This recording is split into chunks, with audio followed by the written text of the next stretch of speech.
DNA मित्रों, अब हम दिल्ली में आयोजित उस बैठक का विश्लेषण करेंगे जिसमें टीएमसी की अध्यक्ष ममता बनर्जी शामिल थी। मित्रों, आज दिल्ली में इंडी अलायंस की बैठक आयोजित की गई। इससे पहले यह बैठक 1 जून 2024 को हुई थी, यानी लोकसभा चुनाव के नतीजे आने से 3 दिन पहले। उस बैठक के 2 साल और 1 हफ्ते के बाद आज दिल्ली के कॉन्स्टिट्यूशन क्लब में इंडी अलायंस की 7वीं बैठक हुई। मित्रों, यह बैठक बंगाल चुनाव के नतीजे आने के 1 महीने बाद आयोजित की गई। बंगाल में अलग अलग चुनाव लड़ने वाली टीएमसी, कांग्रेस और सीपीएम आज एक मंच पर साथ आए। ममता बनर्जी सोनिया गांधी के बगल में बैठी थी।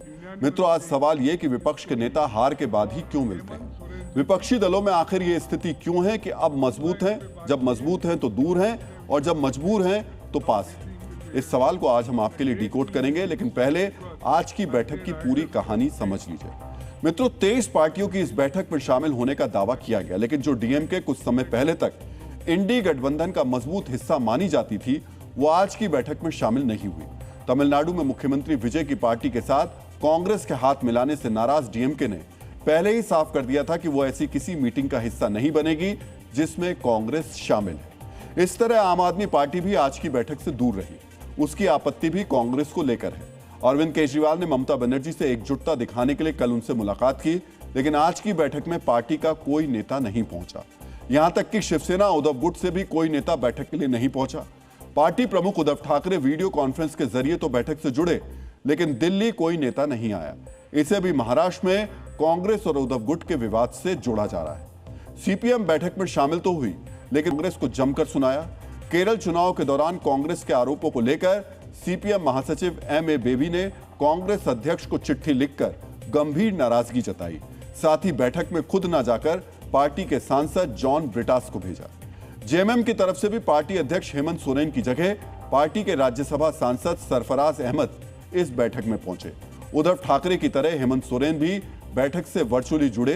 अब यह कहा जा रहा है कि हेमंत सोरेन राज्यसभा चुनाव में सीट के बंटवारे को लेकर कांग्रेस से नाराज हैं। सोचिए, 2 साल पहले की बैठक तक ये सभी पार्टियां इंडी गठबंधन का मजबूत हिस्सा मानी जाती थी, लेकिन अब उनमें से 2 पार्टियां तो बैठक में पहुंची ही नहीं और बाकी 3 पार्टियों ने बैठक को लेकर बहुत ज्यादा दिलचस्पी नहीं दिखाई। मित्रों, आज जो 23 पार्टियां इस बैठक में शामिल हुई, उनमें से 4 पार्टियों का संसद के किसी भी सदन में प्रतिनिधित्व नहीं है। यानी संख्या के नाम पर तो इन्हें जुटा लिया गया, लेकिन जनाधार के मामले में वो काफी पीछे हैं। केवल 3 पार्टियां ऐसी हैं जिनका लोकसभा में डबल डिजिट में प्रतिनिधित्व है, यानी कांग्रेस, समाजवादी पार्टी और टीएमसी। आज टीएमसी की बगावत के बाद शायद उसकी भी संख्या डबल डिजिट में है या नहीं, इस पर संदेह बना हुआ है। डीएनए मित्रों, 3 साल पहले यानी जून 2023 में इंडी अलायंस की पहली बैठक पटना में हुई थी। बिहार के तत्कालीन मुख्यमंत्री नीतीश कुमार की अध्यक्षता में हुई इस बैठक में 16 पार्टियां शामिल हुई थी। जुलाई में जब दूसरी बैठक हुई तो पार्टियों की संख्या बढ़कर 26 हो गई, लेकिन अब यह संख्या घटकर 23 हो गई है। इनमें भी कई पार्टियां मजबूत स्थिति में नहीं है। 2 घंटे से ज्यादा चली बैठक के बाद इन पार्टियों ने 5 प्रमुख मुद्दों पर सहमति जताई। एसआईआर और चुनाव की निष्पक्षता को लेकर भारत के मुख्य न्यायाधीश को चिट्ठी लिखने का निर्णय लिया गया। नीट और सीबीएसई की परीक्षाओं के मामले में शिक्षा मंत्री का तुरंत इस्तीफा मांगा गया। बेरोजगारी, महंगाई, किसानों और आम लोगों से जुड़े दूसरे मुद्दों पर चर्चा को लेकर केंद्र से सर्वदलीय बैठक बुलाने की मांग की गई। यह भी तय किया गया कि अब इंडिया गठबंधन के नेता हर 2 महीने के बाद मिलेंगे। अगली बैठक अगस्त में हैदराबाद में होगी, यानी इस बार 2 साल के बाद जो बैठक हुई वैसी स्थिति आगे नहीं आएगी। साथ ही कांग्रेस अध्यक्ष मल्लिकार्जुन खड़गे के नेतृत्व में संसद के मॉनसून सत्र के दौरान सभी पार्टियों के बीच तालमेल जारी रहेगा।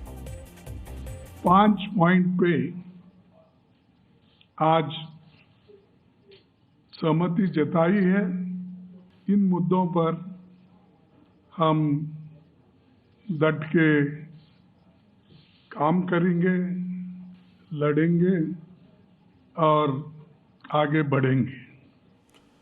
मित्रों, पूर्व प्रधानमंत्री अटल बिहारी वाजपेयी ने कहा था कि गठबंधन चलाना कोई मजबूरी का सौदा नहीं है, बल्कि एक धर्म है। इसके लिए बड़े दल को अपने अहंकार को त्याग कर उदारता दिखानी होगी और छोटे दलों को अपनी अड़ियल राजनीति छोड़कर राष्ट्र हित को सर्वोपरि रखना होगा। लेकिन पिछले 3 वर्षों के भीतर इंडी अलायंस में यह भावना नहीं दिखाई दी। सबसे पहले इस गठबंधन की नींव रखने वाले नीतीश कुमार ही इससे अलग हो गए। हरियाणा विधानसभा चुनाव के दौरान आम आदमी पार्टी ने भी अपने कदम पीछे खींच लिए और अब डीएमके भी अलग हो गई। डीएमके की जगह तमिलनाडु के मुख्यमंत्री विजय की पार्टी टीवीके के शामिल होने की उम्मीद जताई जा रही थी, लेकिन मौजूदा स्थिति यह है कि विजय भी साथ नहीं आए।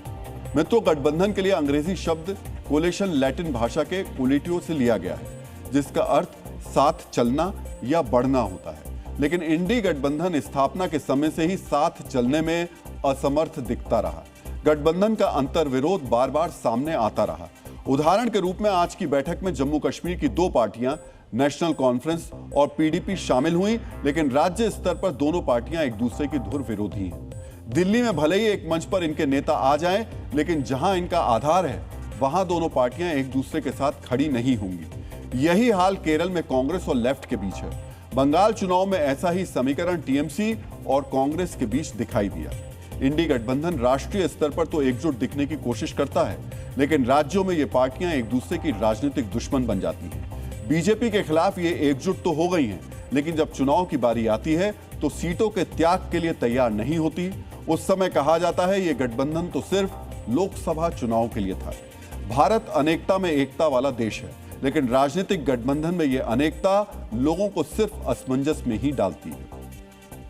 बंगाल में हार गए तो एसआईआर का रोना रो रहे हैं। तो ये जो हाइट ऑफ हिपोक्रेसी है, ये सब हम और हिंदुस्तान देख रहा है। सही मायने में इंडी गठबंधन वालों का वजूद चोरी हुआ है। आज जमीन पे इनमें से किसी पॉलिटिकल पार्टी का कोई वजूद नहीं है। तो पहले तो मुझे लगता है इन लोगों को आपस में बैठक करनी चाहिए, टीएमसी वालों को आपस में बैठक करनी चाहिए।